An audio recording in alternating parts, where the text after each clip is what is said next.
You hear the term subject to all the time in real estate, but often buyers and sellers don't understand what a subject really is, who it benefits, and why a buyer or a seller would even need to protect themselves with a subject in the first place. But if you don't have your agent insert the right subjects into your offer, it could cost you a ton of money. You could lose out on your dream home, or even worse, you might end up homeless. Let me explain. When you write an offer on a property, or if you are receiving an offer on your home, you have the option to insert a subject into your offer.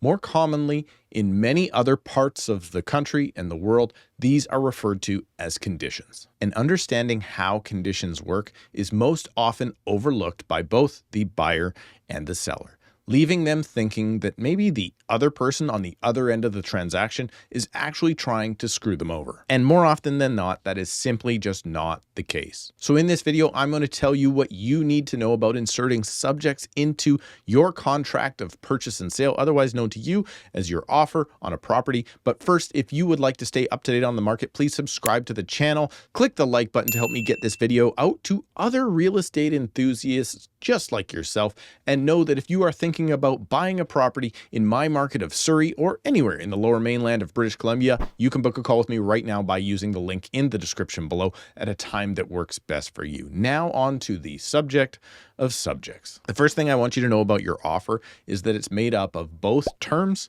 and conditions. A term is a detail of the transaction that is negotiated and agreed to. For example, this could be price, completion dates, or even if the seller is going to clean the carpets when they move out or leave them filthy for the new owner to worry about. But a condition is a term within the contract that needs to be satisfied by one or maybe both parties. In British Columbia, these conditions are often written in this manner: subject to the buyer on or before June 15th, 2025, at the buyer's expense, obtaining and approving an inspection report against any deficiencies which reasonably may adversely affect the property's use or value.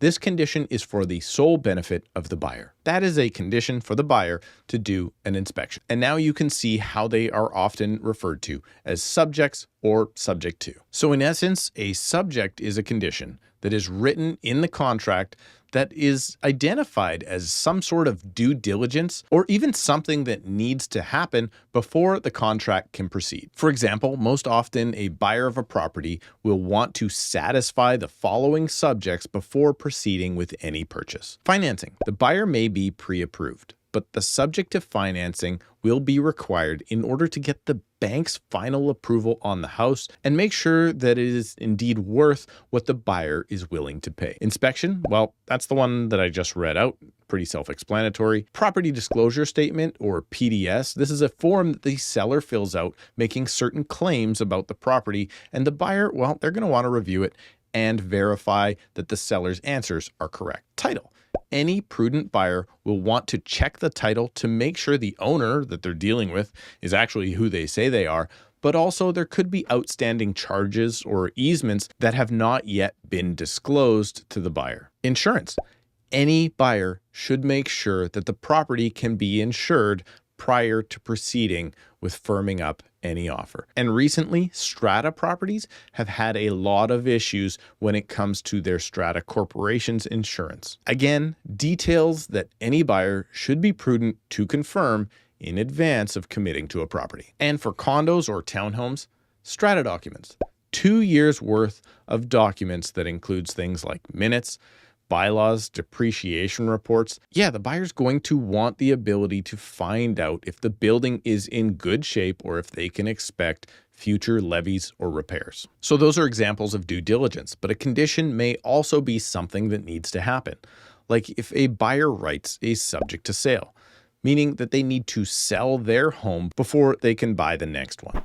And yes, sellers can have conditions too. Some sellers won't sign off on their home being sold until they find a new place. This is called a subject to suitable accommodations. Either way, the last line in the subject clause says who the beneficiary of that clause is, and that party to the contract is identified there. It could be the buyer, it could be the seller, or it could be both. This is the party that needs to satisfy the condition in writing or the deal dies as of the determined date stated in the clause. So if the buyer does not remove their condition to inspection by June 15th, 2025, the seller is no longer tied to that contract and it's dead. And the buyer can move on to another property, or they may want to rewrite another offer and try again. So pay special attention to whose sole benefit each condition is written in favor of. And now on to the length of the condition period. Well, that is completely negotiable. But often, sellers don't want their property tied up with one buyer for too long. This is because if the buyer fails to proceed and remove the condition, well, they've lost all of this marketing time to try and find a new buyer for their home. 5 to 7 business days is reasonable for conditions, specifically if there is a bank involved for financing. But if the property is, say, a cash purchase with no mortgage, conditions can be satisfied in as little as a day or two. And as for a buyer that is asking for, say, 10 to 14 days, well, in my experience, I can tell you that there's a good chance that that buyer is not qualified to purchase that property at all. And there's an even better chance that their agent doesn't have control of the situation. And, well, I would probably advise my clients not to accept a condition longer than 14 days. Now, it's also important to point out that you don't have to have conditions in your offer.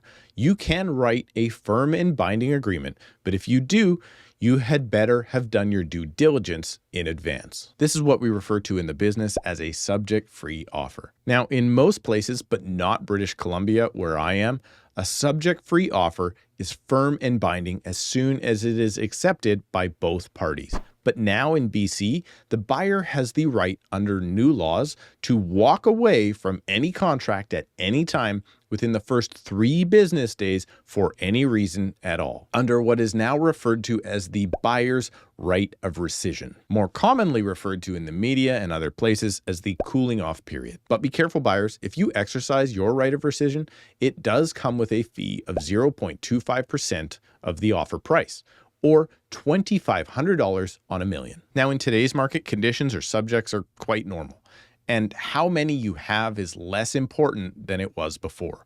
But when the market heats up, you may end up in multiple offers, trying to compete with another party for your dream home. Well, in this situation, the fewer conditions you have in your offer, the better. This means if you can do as much of your due diligence prior to writing your offer and having it presented to the seller, you stand a better chance of winning in multiple offers because you have fewer reasons to walk away from the deal. And that is what the seller wants. Fewer conditions likely means that the buyer is more committed to the property. And in some scenarios, I have been able to negotiate a better or lower price as a result of having fewer conditions in our offer versus the offer that we were competing against. Yes, doing more due diligence in advance can get you a lower price if your agent knows how to take advantage of such a situation. And now that you are educated on what a subject is, I'd like to leave you with 2 final things. First, if this still seems confusing